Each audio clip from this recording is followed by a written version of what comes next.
Part होते हैं, identification, classification और नोमेनक्लेचर। ठीक है, तो हमने क्लासिफिकेशन पढ़ लिया, आइडेंटिफिकेशन पढ़ लिया, अब हम पढ़ेंगे नोमेनक्लेचर। तो शुरू करते हैं nomenclature. Capital letter and specific epithet starts with the small letter. मतलब जेनेरिक एपिथेट जो होता है वो स्टार्ट होता है कैपिटल लेटर से, और स्पेसिफिक एपिथेट होता है वो होता है इसका फुल फॉर्म है international code of botanical nomenclature. तो हेलो लर्नर्स, कैसे हो आप लोग? Welcome to that so easy. कल हमने लिविंग वर्ल्ड शुरू किया था, ठीक है। कल हमने टैक्सोनॉमी पढ़ लिया था। हमने लिविंग वर्ल्ड परसों चालू किया था कि हमने बेसिक स्ट्रक्चर देख लिया, कैरेक्टरिस्टिक देख लिए। अब टैक्सोनॉमी पढ़ेंगे। टैक्सोनॉमी पढ़ लिया और उसके तीन पार्ट होते हैं, आइडेंटिफिकेशन, क्लासिफिकेशन और नोमेनक्लेचर। ठीक है, तो हमने क्लासिफिकेशन पढ़ लिया, आइडेंटिफिकेशन पढ़ लिया, अब हम पढ़ेंगे नोमेनक्लेचर। तो शुरू करते हैं नोमेनक्लेचर से। तो nomenclature, assigning of proper scientific name following set of rules and regulation. ठीक है, तो scientific assigning proper name of scientific assigning proper scientific name following set of regulation। मतलब रूल्स एंड रेगुलेशन को लेके एक प्रॉपर साइंटिफिक नेम असाइन करना, इसको कहते हैं nomenclature. Most acceptable nomenclature system is given by Carlos Linnaeus, that is binomial nomenclature system. ठीक है, तो नोमेनक्लेचर दिया किसने?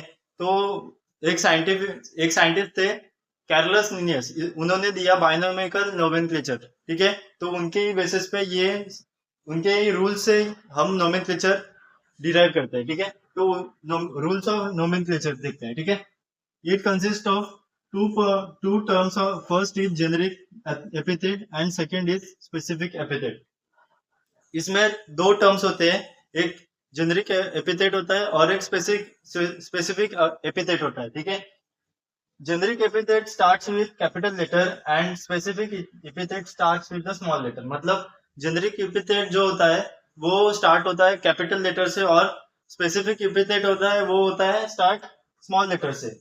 It typed in italic and it handwritten, then each epithet underlined separately। मतलब इसको इटैलिक में टाइप करते हैं और हैंड रिटन इटैलिक में टाइप करते हैं, और ईच एपिथेट को अंडरलाइन सेपरेटली, मतलब ईच एपिथेट को सेपरेटली अंडरलाइन करते हैं। ठीक है, if name of scientist is mentioned then it is in roman and abbreviate form. ठीक है, तो अगर साइंटिस्ट का नेम मेंशन किया जा रहा है तो उसको रोमन नेम में डिनोट करेंगे और एब्रिवेट फॉर्म में लिखेंगे। ठीक है, most of the names are derived from the Latin and Greek.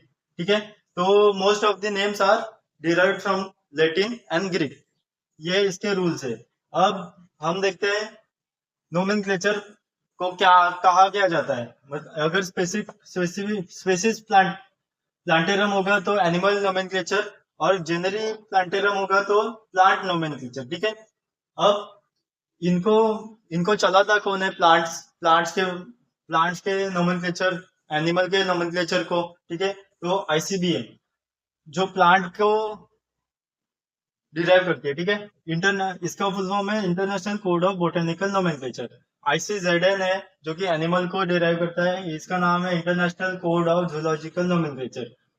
आईसीएनवी है जो वायरसेस को डिनोट करता है, जो इसका फुल फॉर्म है international code of nomenclature of virus. और आईसीएनबी भी है जो कि बैक्टीरिया को डिनोट करता है, इसका फुल फॉर्म है international code of nomenclature for bacteria. और प्लांट कल्टीवेशन को भी एक डिनोट किया है आईसीएनसीपी। ठीक है, आईसीएनसीपी मतलब international code of nomenclature for cultivation of plant. ठीक है, और इस नोमेनक्लेचर का एक एग्जांपल है, मतलब एक ही एग्जांपल, मतलब बहुत सारे एग्जांपल होते हैं पर एनसीईआरटी में एक एग्जांपल दिया है, मैग्निफेरा इंडिका। और देखो जेनेरिक एपिथेट का नाम कैपिटल लेटर से शुरू हुआ है और स्पेसिफिक एपिथेट का नाम स्मॉल लेटर से शुरू हुआ है। ठीक है, और जो कि साइंटिस्ट का नेम है कैरलस लिनियस, उसका लीन जो कि मेंशन किया है उसका रोमन में लिखा है। ठीक है, तो इसका एग्जांपल है नोमेनक्लेचर का, और ये नोमेनक्लेचर खत्म हो गया है। अब मैं अगले वीडियो में आपको की पढ़ाऊंगा, की और हायरार्की भी पढ़ाऊंगा। ठीक है, तो हमने क्लासिफिकेशन पढ़ लिया, आइडेंटिफिकेशन पढ़ लिया और नोमेनक्लेचर भी पढ़ लिया, ठीक है। तो मिलते हैं कल के वीडियो में। कल का वीडियो भी अभी चैप्टर स्टार्ट हुआ है तो 10-15 दिन तो लगेंगे चैप्टर को एंड होने में, ठीक है। तो फिलहाल के लिए इतना ही। अगर वीडियो अच्छी लगी तो लाइक कीजिए, सब्सक्राइब कीजिए, शेयर कीजिए। अगर कोई कंसेप्ट आपको नहीं आ रहा है तो उस कंसेप्ट का नाम आप कमेंट सेक्शन में लिख लीजिए, मैं उसका उसका वीडियो आपको अपलोड कर दूंगा, ठीक है। फिलहाल के लिए दैट्स ऑल।